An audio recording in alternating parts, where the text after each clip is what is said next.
Terima kasih pemirsa, masih bersama kami di iNews Malam. Sejalan dengan perguruan tinggi nasional lainnya yang menuntut pemerintah untuk netral dan beretika jelang Pilpres 2024. Sivitas Akademika Universitas Padjadjaran, Universitas Muhammadiyah Yogyakarta dan Bangka Belitung, serta Universitas Islam Malang menyuarakan petisi yang mengingatkan untuk mengembalikan demokrasi Indonesia yang adil.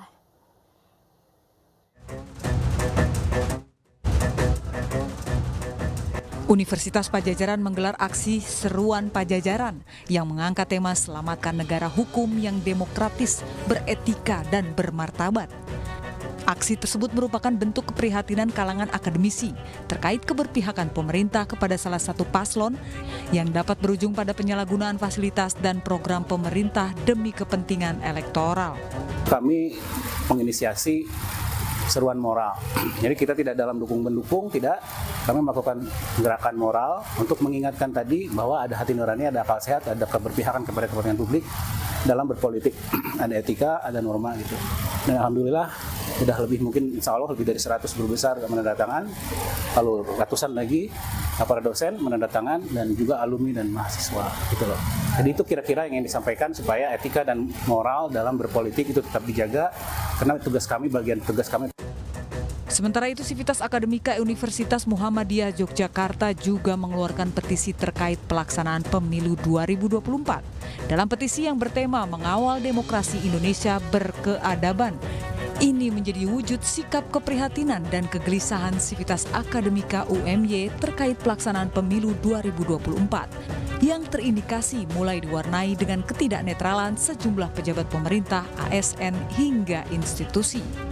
Dalam aksi ini, 35 guru besar dan Sivitas Akademika meminta kepada penyelenggara negara untuk mengedepankan etika dan berpegang pada netralitas demi terselenggaranya pemilu yang jurdil dan bermartabat. Tidak hanya Universitas Muhammadiyah Yogyakarta, Sivitas Akademika Universitas Muhammadiyah Bangka Belitung juga menggelar deklarasi kebangsaan. Deklarasi tersebut untuk mendorong pemilu 2024 yang demokratis dan damai. Mereka menyatakan meminta pemerintah Republik Indonesia dapat memberikan teladan dalam berdemokrasi dengan mengedepankan etika dan keadaban berdasarkan nilai-nilai luhur Pancasila. Di Malang, Jawa Timur, Sivitas Akademika dari Ikatan Alumni Universitas Islam Malang Unisma menyampaikan pernyataan sikap kritikan pada pemerintah. Mereka menyatakan pernyataan sikap matinya demokrasi di Indonesia saat ini. Dalam pernyataan yang disampaikan, diantaranya mengajak masyarakat memastikan demokrasi tidak dibajak oleh kepentingan oligarki dan dinasti. Tim Liputan iNews melaporkan. KPU akan menggelar debat terakhir Pilpres 2023 pada Minggu 4 Februari 2024. Debat ini akan menjadi debat pamungkas para calon presiden.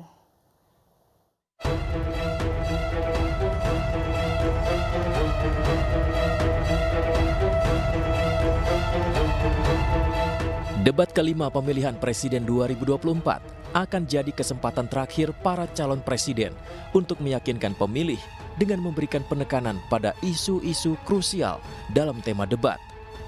Pada debat kelima Pilpres 2024, para capres akan beradu gagasan dengan membahas 8 tema, yakni kesejahteraan sosial, kebudayaan, pendidikan, teknologi informasi, kesehatan, ketenaga kerjaan, sumber daya manusia, dan inklusi.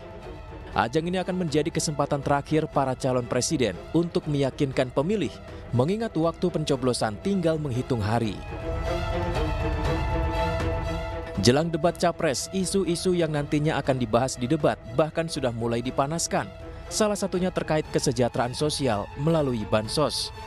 Bansos yang sejatinya untuk membantu masyarakat kini menjadi sorotan tajam karena kerap dipakai menjadi lahan manipulasi dan alat tunggangan politik. Bahkan bansos pun kerap menjadi sasaran korupsi oknum pejabat. Bila merujuk pada debat capres pertama dan kedua, ketiga calon sama-sama berani menyerang hingga membongkar konsep dan strategi calon presiden. Kini, baik secara langsung maupun melalui para juru bicara, ketiga capres menyatakan siap menghadapi debat pamungkas. Bahkan semuanya mengklaim capresnya yang paling siap dan memiliki pengalaman serta prestasi dalam tema debat kelima. Lantas, siapa yang akan tangkas dan terengginas pada debat pamungkas? Tim Liputan iNews melaporkan. Pegiat media sosial Denny Siregar datang ke Kecamatan Juwana Pati, Jawa Tengah. Ia mendukung ratusan relawan untuk menangkan 90% suara Ganjar Mahfud.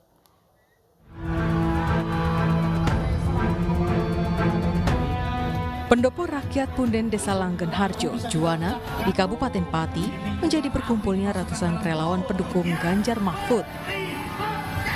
Dalam acara yang bertajuk Saling Dengar Bareng Denny Siregar ini, tidak hanya dihadiri relawan Ganjar Mahfud dari Pati. Ratusan relawan dari Semarang, Blora, dan Kudus pun turut hadir. Dalam kunjungan ke Pati, Denny Siregar menargetkan pasangan Ganjar Mahfud mampu meraih 90% suara. Target ini merupakan untuk memecahkan rekor perolehan suara pada Pilpres 2019 sebesar 85,6%. Untuk itu, Denny meminta para relawan tidak sekedar berkampanye lewat media sosial, tapi lebih masif lagi dari rumah ke rumah, mengetuk dan meyakinkan hati warga untuk memilih Ganjar Mahfud. Kita sekarang sudah ada di perang darat. Kalau kata Komandan Bambang Pacul itu sudah perang artileri. Jadi sekarang datanglah ke rumah warga yang belum kenal Ganjar, berikan kepada mereka entah itu kaos, entah itu APK dan segala macam.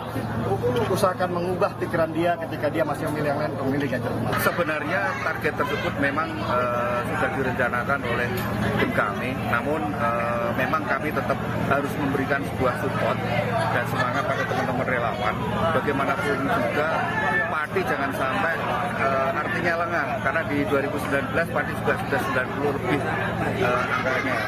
Jadi kita tetap mengikuti di angka tersebut. Denny Siregar merupakan aktivis yang sebelumnya berkomitmen membela Presiden Jokowi. Kini, produser film Sayap-Sayap Patah ini bertekad memenangkan Ganjar sebagai Presiden 2024-2029. Bahkan, ia berjanji tidak lagi ngomong politik jika Ganjar terpilih. Dari Pati, Jawa Tengah, Lajarus Sandi, iNews melaporkan.